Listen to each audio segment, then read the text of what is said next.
O corredor ecoava com um som metálico repetitivo. O tilintar das correntes, o zumbido fraco das luzes fluorescentes e o silêncio ensurdecedor criavam um ambiente onde o tempo parecia congelado. Era madrugada, na prisão de segurança máxima, de Coldwater, uma das mais temidas dos Estados Unidos.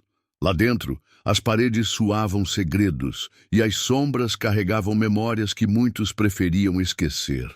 Na cela 17B, um homem de cabelos grisalhos, pele marcada e olhar fixo observava o teto rachado. Seu nome era Tomás Calderon, 43 anos. Ex-militar condecorado com honra por bravura em campo, agora condenado à morte. Mas nem os guardas sabiam exatamente o que havia acontecido naquela noite fatídica. O processo foi rápido, provas circunstanciais, uma câmera fora de foco, um corpo no chão. E Tomás, parado, com as mãos cobertas de sangue. Ele nunca se defendeu. Nunca gritou inocência. Apenas pediu com voz firme: "Quero Rufus comigo." Rufus, um pastor belga malinois, olhos âmbar e postura impecável, um cão de guerra, um soldado. Mas para Tomás, ele era mais do que um parceiro. Ele era parte de sua alma. Nos desertos do Afeganistão, sob bombardeios e gritos, Rufus foi a respiração que o manteve vivo, o latido que anunciava perigos invisíveis, o calor que à noite afastava a solidão. Quando voltaram, Tomás não conseguia dormir sem ouvir a respiração pesada de Rufus ao lado da cama. Não era um cão, era seu irmão de batalha. Na prisão, Rufus não tinha permissão oficial para entrar. Mas o diretor do presídio, um homem duro chamado Warden Keller, cedeu diante da insistência do detento e do peso silencioso que o pedido carregava. "Uma semana. Só isso", disse. E então Rufus voltou para Tomás. Mesmo com os pelos começando a embranquecer, o olhar dele continuava o mesmo, atento, protetor. Os guardas assistiam incrédulos à conexão entre os dois. Tomás só comia quando Rufus comia. Só dormia quando o cão se deitava em seu colo. Durante as horas de visita, ninguém aparecia. Apenas Rufus. À noite, Tomás falava com ele como se falasse com Deus. Contava segredos, chorava. Às vezes ria. E Rufus ouvia. Sempre ouvia. Um dos guardas, o jovem oficial Jeremy, começou a observar os dois com mais atenção. Ao levar a comida ou trocar as roupas de cama, via algo estranho no comportamento de Rufus. Ele parecia farejar algo. Fixava o olhar na ventilação da cela. Late baixo, protegia Tomás com o corpo. Uma noite, Jeremy arriscou perguntar: "Você realmente matou aquele homem, Tomás?" Tomás apenas respondeu: "A verdade não cabe nesta cela." Na penúltima noite antes da execução, Rufus ficou inquieto. Andava de um lado a outro. Rosnava baixo. Tomás acariciava sua cabeça, tentando acalmá-lo. "Já está tudo bem, amigo. Já fizemos nossa parte neste mundo." Mas Rufus não parava. Então ele se postou diante da porta de aço e uivou. Um uivo longo, doloroso, como se chamasse alguém ou anunciasse algo. Na manhã seguinte, algo aconteceu. Jeremy, guiado por sua intuição e pelos sinais de Rufus, decidiu investigar a cela antiga de um preso que havia sido transferido dias após o julgamento de Tomás. Lá escondido dentro do sistema de ventilação, ele encontrou um pequeno dispositivo, um gravador com uma fita antiga.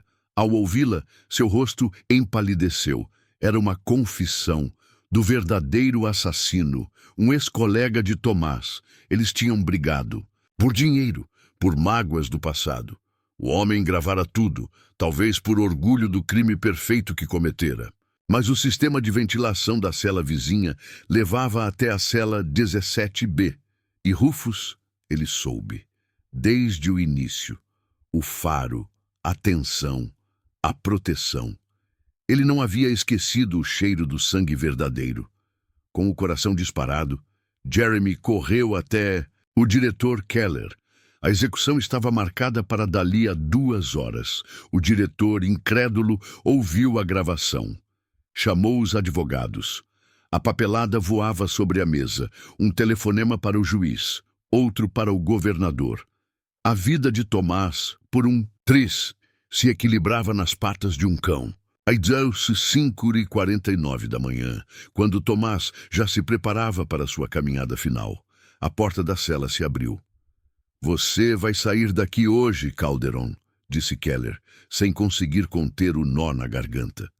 Tomás olhou para Rufus, e o cão latiu. Uma única vez, alto, livre. No pátio da prisão, sob o céu alaranjado do amanhecer, Tomás se ajoelhou e abraçou seu velho companheiro. "Você salvou minha vida. De novo", sussurrou.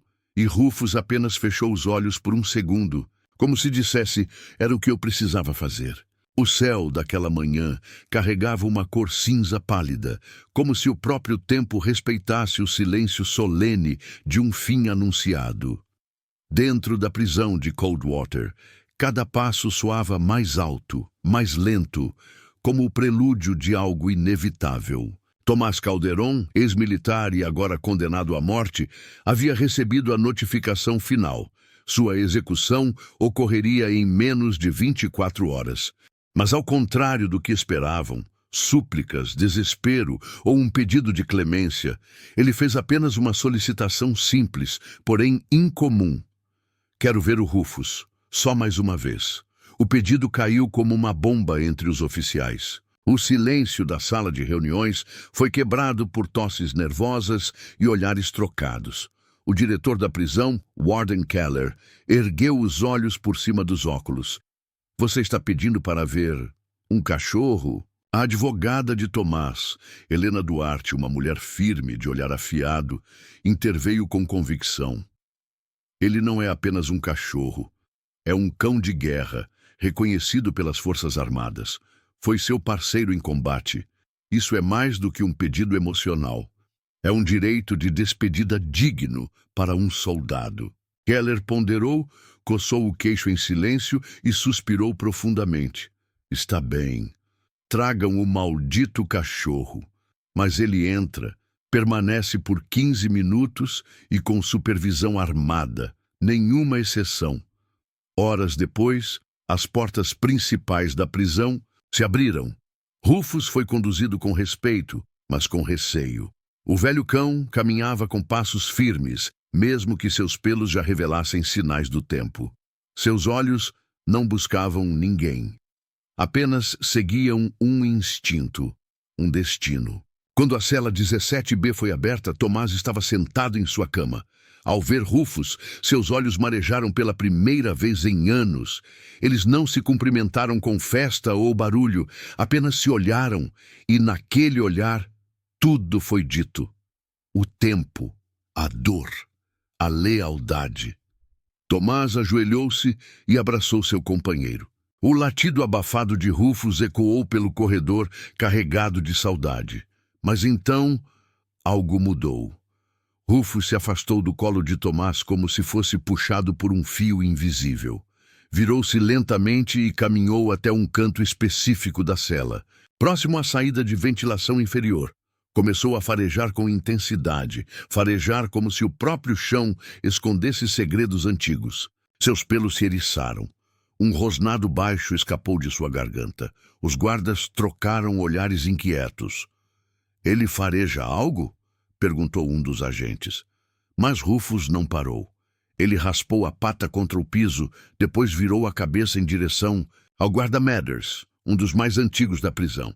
Então o rosnado se intensificou. Não era agressivo, mas era um aviso, um som primal, um chamado de atenção. Mathers deu um passo atrás, tenso. "O que foi isso?" perguntou Keller, que observava tudo das câmeras de segurança. Tomás, ainda de joelhos, observava em silêncio. "Ele nunca fez isso antes", murmurou. "Nem mesmo em campo, diante de explosivos ou inimigos." Helena, que assistia tudo com os punhos cerrados, se aproximou do diretor. "Ele está reagindo a alguma coisa. Precisamos verificar esse canto. Agora! Keller hesitou, mas Rufus, como se compreendesse a urgência, passou a arranhar mais forte, depois olhou para Mathers novamente. O velho guarda parecia suando. Pode parar com isso, gritou Mathers, tentando manter a compostura. É só um cachorro velho. Deve estar confundindo cheiros antigos. Mas ninguém mais acreditava nisso. Tenente Jeremy, traga o detetor portátil e abra a grade do duto. Agora! O silêncio se tornou denso. Os minutos se esticaram. Jeremy ajoelhou-se no canto indicado por Rufus e soltou os parafusos com mãos trêmulas. Ao remover a grade enferrujada, encontrou algo que nenhum deles esperava. Uma pequena caixa metálica envolta em fita. Dentro dela, uma fita cassete antiga, identificação militar, um nome rabiscado na lateral, H. Mathers. Os olhos de Helena se arregalaram. O que é isso, Mathers? Perguntou Keller, a voz já endurecida. O guarda empalideceu, deu 2 passos para trás. Rufus rosnava alto agora, postado como sentinela entre Tomás e o homem. Jeremy colocou a fita no aparelho de gravação portátil da sala de vigilância. Quando o som preencheu o ambiente, não houve mais dúvida. Era a voz de Mathers, confessando, planejando. Ele sabia do que havia acontecido. Sabia que Tomás era inocente. A gravação datava da noite após o crime. Ele havia escondido a fita, achando que ninguém jamais descobriria. Mas Rufus lembrou. Tomás não dizia nada. Apenas olhava seu cão com reverência, o animal que o salvara no deserto. Agora o salvara da morte injusta. A cela voltava ao silêncio, mas não ao sossego.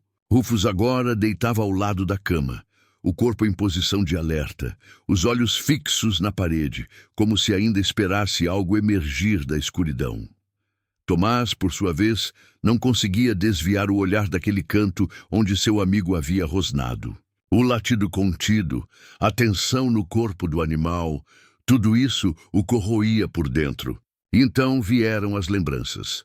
Afeganistão, 2009, uma vila em ruínas. Tomás liderava um pelotão por uma estrada silenciosa demais para aquele horário.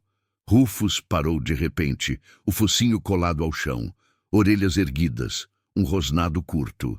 Um passo a mais, e a emboscada teria sido fatal. Rufus os salvara. Várias vezes, ele farejava o medo, a mentira, a pólvora. Aquilo não era um simples latido. Era um aviso. De volta ao presente, Tomás passou a mão no rosto, sentindo o suor frio escorrer pela nuca.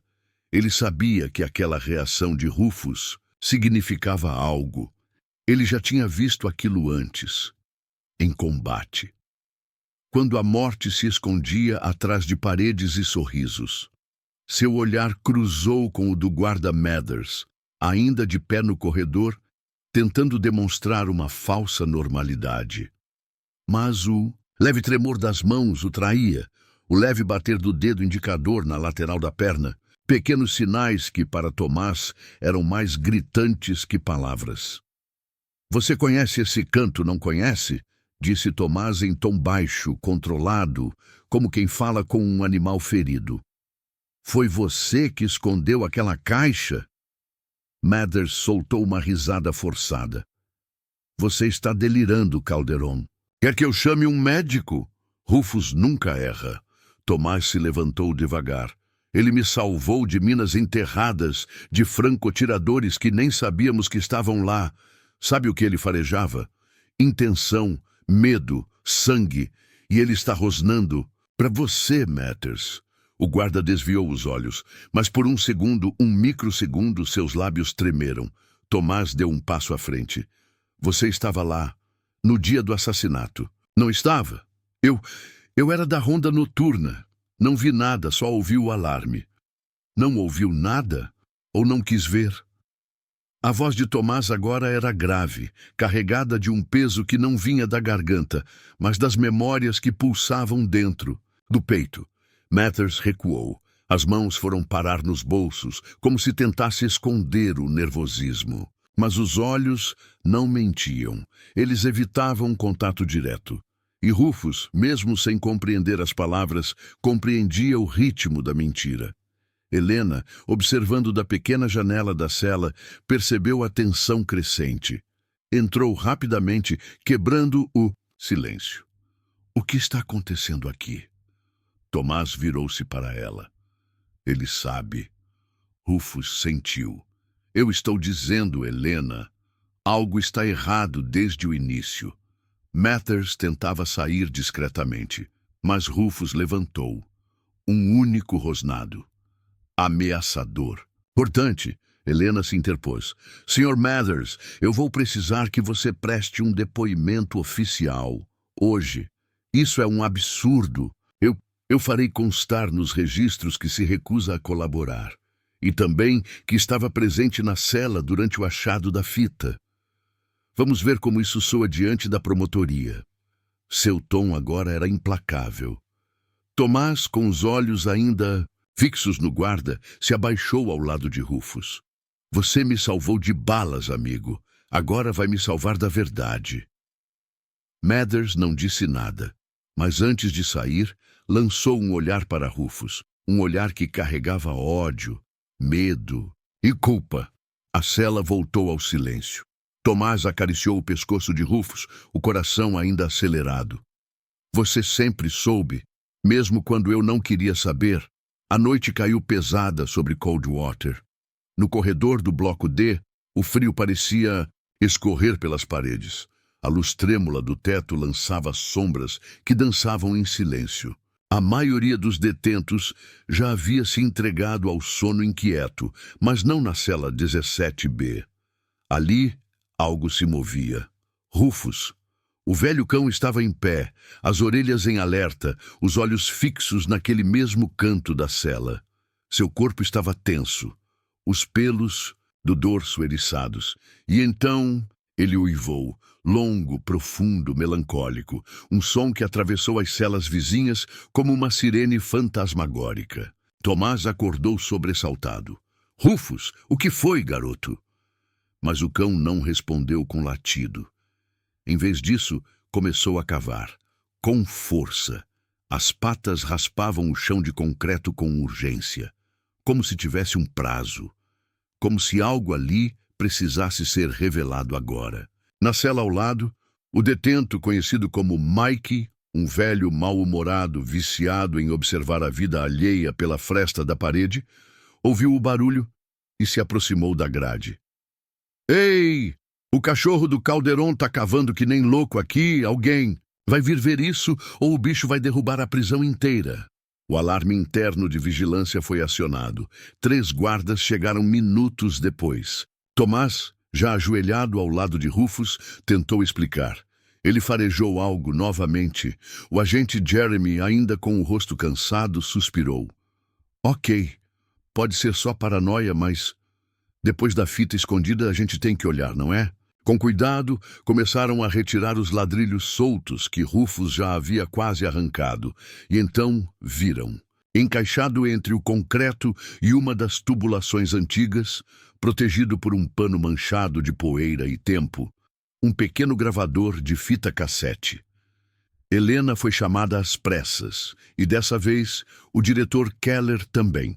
Todos se reuniram na sala. Discuta. Jeremy colocou a fita no gravador e apertou o play. O som chiado de fundo cedeu espaço a uma voz. Grave, trêmula, familiar para Tomás. Eu sou o verdadeiro responsável pelo que aconteceu naquela noite. Foi um acerto, um ajuste de contas. Mas Tomás, ele só estava no lugar errado. Ele tentou impedir, eu juro. Ele tentou. Mas eu já tinha puxado o gatilho. Silêncio. E então a voz continuou. Eu deixo isso gravado porque sei que não tenho coragem de dizer em voz alta. Mas se um dia essa fita for encontrada, talvez seja por merecimento, ou por sorte, ou talvez por um instinto que nenhum homem entende, só um cão entenderia. Todos na sala estavam imóveis. Helena levou a mão à boca, os olhos marejando. Isso Isso é a voz do Parker, o detento que morreu há 2 anos num incêndio da ala C. Ele dividiu cela com Mathers por um tempo antes do julgamento de Tomás. Ele sabia de tudo. Keller se levantou lentamente, sem saber o que dizer. Mas como isso veio parar na cela do Calderon? Ninguém sabia. O gravador estava escondido, protegido, como se alguém, talvez o próprio Parker ou talvez outro detento, tivesse intencionalmente deixado aquilo ali. Mas por quê? E por que agora? Como Rufus sentiu? Tomás, que permanecia em silêncio, abaixou-se diante de seu fiel amigo. Tocou-lhe o focinho com suavidade. Foi você, não foi? Você sabia que havia mais. Você sabia o que procurar. Sabia quem ainda precisava ser ouvido. Rufus olhou para ele. Um olhar calmo, quase humano. Como se dissesse, eu estive com você até o fim, mas o fim não é agora. O clima na prisão mudou. As perguntas começaram a ecoar. Por que Parker deixaria uma confissão gravada, mas não entregaria em vida? Porque ela só foi encontrada depois da visita de Rufus. E o mais inquietante de tudo, quem mais sabia disso e ficou em silêncio? A gravação foi enviada ao Ministério da Justiça na manhã seguinte. Helena não perdeu tempo. Com o coração ainda acelerado, gravou cópias digitais, entregou pessoalmente ao juiz federal de plantão e redigiu uma moção de urgência, pedido de suspensão da execução e abertura de nova audiência com base em prova inédita. Às 16 horas daquele dia, uma ligação chegou à diretoria da prisão de Coldwater. Do outro lado da linha, a voz do juiz foi clara. A execução está suspensa até segunda ordem. Calderon terá direito à revisão do caso. O diretor Keller desligou o telefone com um suspiro. Em silêncio, atravessou os corredores da prisão, até a cela 17B. Tomás estava sentado no chão, ao lado de Rufus, acariciando suas orelhas com uma serenidade contida. Quando viu o diretor, levantou-se com calma.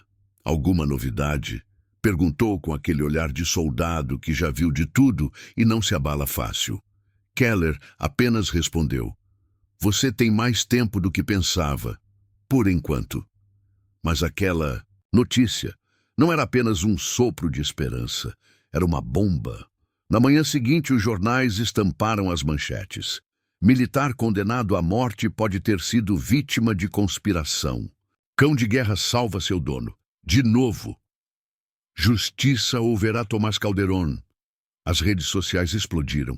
O vídeo de Helena lendo a transcrição da fita vazou e viralizou. A imagem de Rufus, sentado ao lado de Tomás com o uniforme listrado, da prisão, virou símbolo de lealdade, coragem e redenção. Nos comentários, milhares de pessoas escreviam: esse cão é um anjo. Tomás merece liberdade e honra. Esse caso é maior do que imaginamos. Rufus sentiu o que o sistema ignorou. Em fóruns militares, veteranos começaram a se manifestar. Surgiram relatos anônimos, denúncias abafadas, nomes, operações secretas com registros sumidos. Um padrão começava a emergir. Parker, o autor da confissão, teria feito parte de uma operação controversa no Oriente Médio, sob comando direto de oficiais de alto escalão que hoje ocupavam cargos no governo. A fita revelava mais do que um crime, revelava um encobrimento. Tomás, um herói real de guerra, fora transformado em culpado para proteger reputações e silenciar verdades incômodas. O incidente pelo qual ele foi condenado, um assassinato, ocorrido em território americano, fora do serviço, teria sido uma continuação das cicatrizes do campo de batalha. Mas ele era inconveniente, honesto demais e, portanto, descartável. Rufus, agora tratado como hóspede honorário dentro da prisão, passou a receber visitas, veterinários, repórteres, ativistas. Ele não reagia com estrelismo, apenas observava, silencioso, atento. Mas para Tomás, ele sempre foi o mesmo. Eles acham que você é herói só agora, disse ele numa das manhãs, passando a mão sobre o dorso do cão. Mas você sempre foi, até quando só eu via isso. A cela 17B virou ponto de vigilância reforçada. Não por segurança, mas por proteção. Helena passou a ser escoltada até a entrada. Havia forças invisíveis agora, incomodadas com a exposição do caso. O que começara com o pedido de um homem para ver seu cachorro, agora era manchete internacional. Na última cena do dia, Tomás senta-se diante da pequena janela de concreto da cela. O sol poente entra em feixes suaves. Rufus deita ao seu lado, com a cabeça repousando sobre suas botas gastas. Talvez, só talvez, a guerra ainda não tenha acabado pra gente, hein, parceiro? Rufus responde com um olhar calmo, profundo, como quem diz, ainda temos uma missão. Era madrugada em Coldwater. Os corredores estavam mergulhados numa penumbra azulada. Os passos dos guardas soavam distantes. Apenas o zumbido das câmeras de segurança e o barulho abafado de uma torneira pingando quebravam o silêncio. Na cela 17B, Tomás estava sozinho. Rufus, agora mantido na área de convivência anexa por ordens administrativas, dormia sob vigilância leve. Desde que se tornara o cão-herói, havia quem o tratasse como mascote, mas Rufus nunca relaxava de verdade. Dormia com um olho entreaberto. Farejava o vento como quem lê uma linguagem invisível. Aquela noite, ele farejava medo. Do outro lado da ala, Tomás havia sido levado para a solitária, sob pretexto de proteção, alegaram os superiores, mas ninguém explicou por quê. E ninguém apareceu para acompanhá-lo. O diretor Keller estava ausente em viagem oficial, e o guarda Mathers estava de volta ao turno da noite. O que ninguém esperava era que ele não havia aceitado a queda em silêncio. Na escuridão da solitária, Tomás se sentou no chão, encostado à parede fria. Respirava devagar, tentando controlar a inquietação que havia sentido desde que fora separado de Rufus. Foi então que ouviu o som da chave girando com cuidado demais, o leve estalo de metal, o arranhar de botas no chão. Algo estava errado.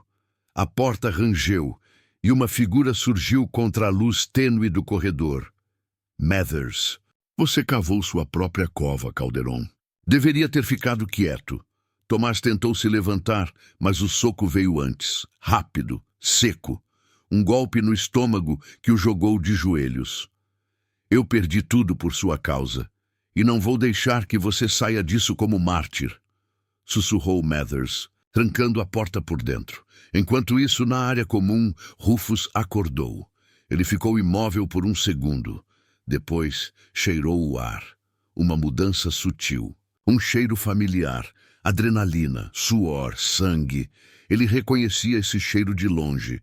Era o mesmo que sentira em campo, antes de emboscadas, antes de explosões. O corpo de Rufus se enrijeceu, e então ele rosnou, forte, alto, furioso. Os dois, agentes da guarda noturna que estavam próximos, se assustaram. Um dos rádios caiu no chão. Rufus correu até o portão, latiu com violência. Saltava contra as grades, como se gritasse por socorro. Na solitária, Tomás caía ao chão, o rosto ensanguentado, os punhos tentando se proteger dos golpes. Mas o barulho dos latidos crescia, ecoava como um alarme vivo. — O que está acontecendo com o cão? Gritou um dos agentes. — Algo está errado, disse Jeremy, surgindo do refeitório com uma lanterna na mão.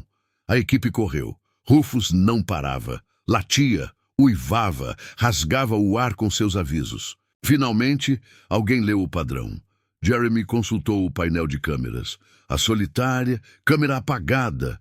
Que diabos! 2 agentes correram para a cela. Arrombaram a porta com o pé. A cena congelou o sangue de todos.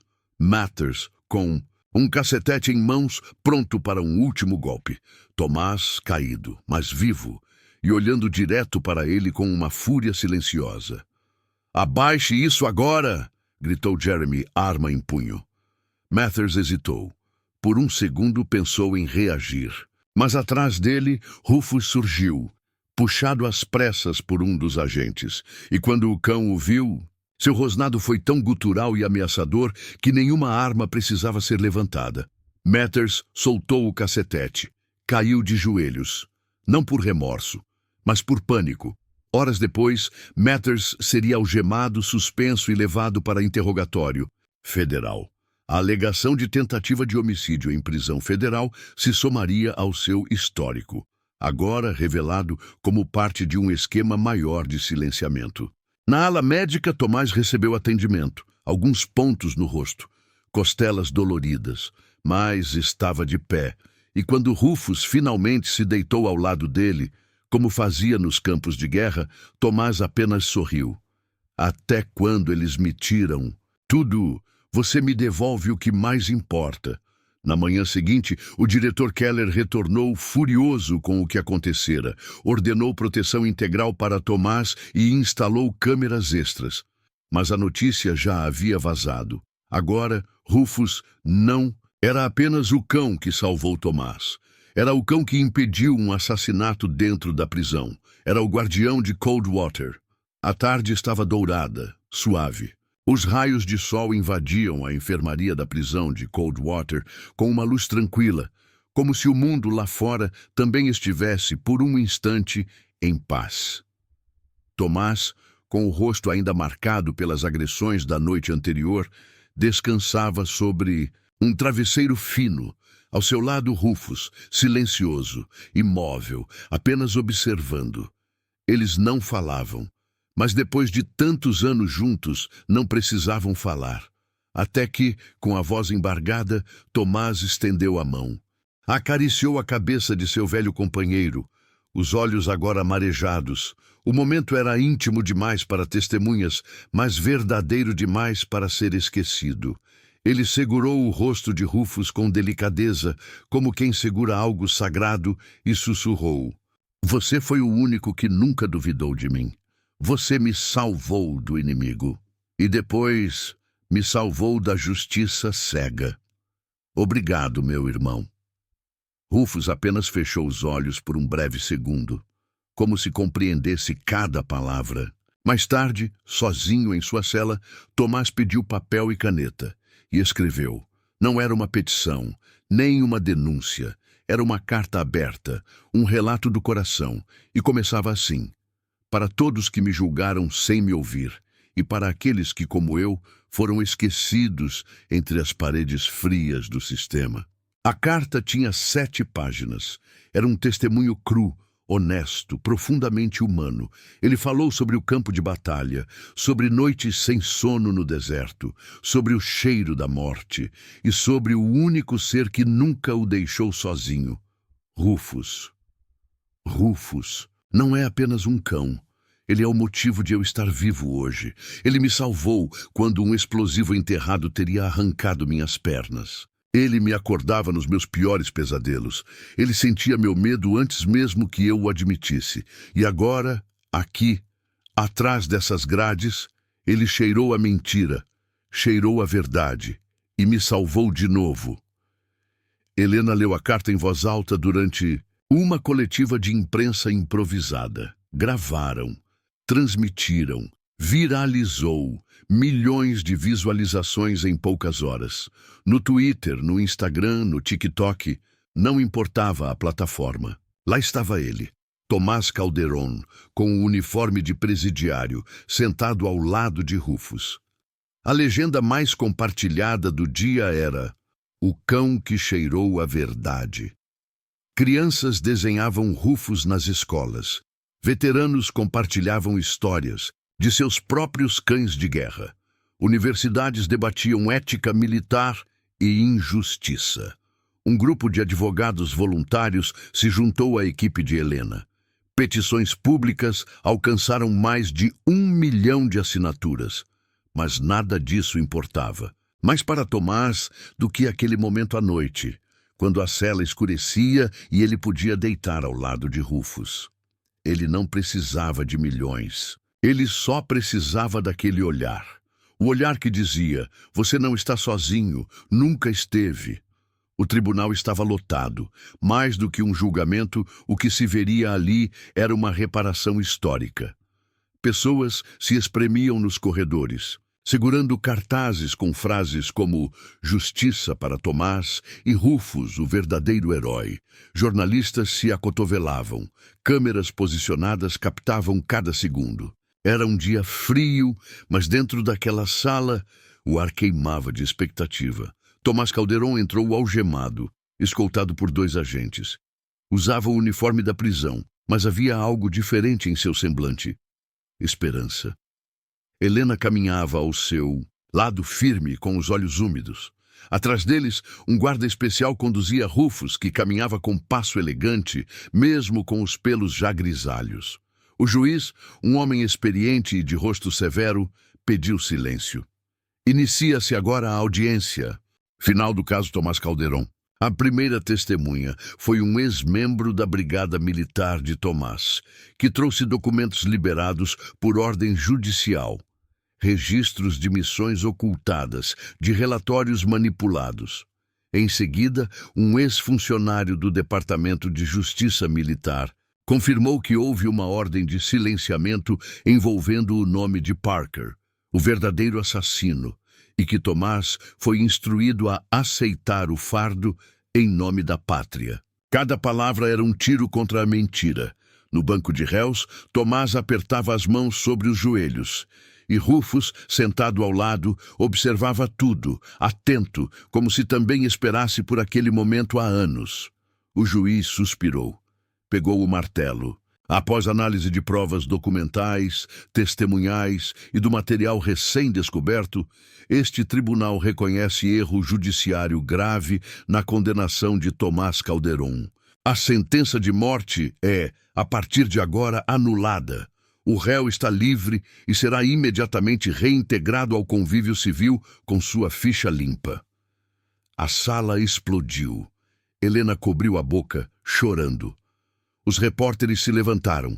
A multidão aplaudia, em pé, mas no centro daquele turbilhão, Tomás apenas ficou parado, por um segundo, incapaz de reagir, até que olhou para Rufus. Ajoelhou-se no meio da sala, abraçou seu cão com força, enterrou o rosto no pescoço dele, chorou como nunca.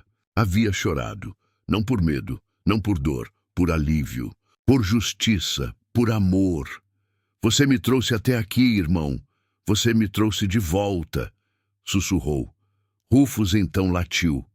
Um latido claro, forte, não de alerta, mas de celebração. Era como se dissesse, missão cumprida. Do lado, de fora, o portão do tribunal foi aberto. Tomás saiu sem algemas pela primeira vez em anos, e Rufus, caminhando ao seu lado, foi recebido como um herói nacional. Crianças batiam palmas, veteranos faziam continência. Um coro de vozes gritava, Rufus, Rufus, Rufus. O céu antes-cinzento parecia ter aberto uma brecha de luz, como se até ele reconhecesse que naquele dia a justiça não veio de um sistema, veio do instinto, do amor, da lealdade, silenciosa de um cão que nunca desistiu. Meses haviam se passado desde a audiência histórica que libertou Tomás Calderon. O mundo girava, mas para ele tudo era diferente. Ele não voltou para a casa onde vivia antes da prisão. Nem quis saber dos que o traíram ou se calaram. Tomás não queria vingança, queria paz. Comprou uma pequena propriedade nas montanhas, onde o silêncio era puro e o vento não carregava julgamentos. Ali começou uma nova vida, mas não sozinho. Rufus ainda estava com ele. O velho cão já andava mais devagar. Os olhos, embora atentos, estavam embaçados pelo tempo. Mas o faro ainda era o mesmo. E mais importante, o espírito também. Foi ali, naquele refúgio, que Tomás encontrou sua missão. Ele criou uma ONG chamada Instinto Leal, dedicada a 3 pilares: apoiar veteranos de guerra que retornam invisíveis para a sociedade, treinar cães para atuar em investigações e como apoio emocional em centros de reabilitação. promover justiça restaurativa para vítimas de erros judiciais. Tomás passou a dar palestras em escolas, faculdades de direito, academias militares. Ele não falava de guerra, nem de tribunal. Ele falava de laços. Esse cão me salvou quando a tecnologia falhou, quando o sistema falhou, quando os homens falharam. Porque onde todos viram um presidiário, ele continuou me vendo como seu parceiro, e ele estava certo. Rufus foi homenageado com 2 medalhas militares e uma comenda civil. Foi recebido no Capitólio. Teve seu nome inscrito no Memorial de Cães de Serviço. Crianças escreviam cartas para ele. Algumas até diziam que queriam ser como o Rufus quando crescessem. Mas o tempo, sempre ele. Numa tarde calma, Tomás percebeu que o amigo já não corria como antes. Rufus deitava mais do que andava. Respirava com mais esforço. Então, em uma manhã fria, sob uma névoa suave, Rufus não se levantou. Tomás o encontrou deitado sob o alpendre, com o focinho apoiado sobre as patas, como se estivesse apenas esperando o nascer do sol. A dor foi silenciosa. Tomás o enterrou sob a árvore que eles mais frequentavam. Acima, colocou uma pedra simples com as palavras que sempre quiseram dizer tudo. Aquele que me viu quando ninguém mais via. Rufus, cão, irmão, herói. Nos anos seguintes, a história dos dois foi adaptada em livros didáticos. Um curta-metragem percorreu festivais internacionais. Em universidades de direito, o caso Calderon passou a ser discutido como referência em ética e revisão criminal. Mais do que isso, ONGs passaram a usar cães treinados em sessões terapêuticas com prisioneiros e veteranos. Rufus havia criado uma nova ponte entre dor e cura. Tomás, agora com cabelos brancos e fala calma, continuava sua missão. Sempre começava suas palestras com a mesma frase: "O faro da verdade nunca esteve em mim. Estava nele, e se você não acredita em cães, talvez ainda não tenha conhecido um." E assim, o homem que quase morreu condenado tornou-se símbolo de compaixão. E o cão que só queria proteger virou símbolo de esperança para o mundo. Num mundo onde até a justiça pode falhar, o amor e o instinto de um cão provaram ser mais fortes que qualquer sentença. Rufus não apenas salvou um homem. Ele nos lembrou do que realmente importa: lealdade, coragem, verdade. E agora queremos ouvir de você. Você acredita que os animais sentem o certo e o errado? Já viveu algo parecido com seu pet? Já sentiu aquele olhar que diz tudo, mesmo sem palavras? E agora queremos ouvir de você. Você acredita que os animais sentem o certo e o errado? Já viveu algo parecido com seu pet? Já sentiu aquele olhar que diz tudo, mesmo sem palavras? E lembre-se, às vezes, quem mais nos entende nem fala a nossa língua.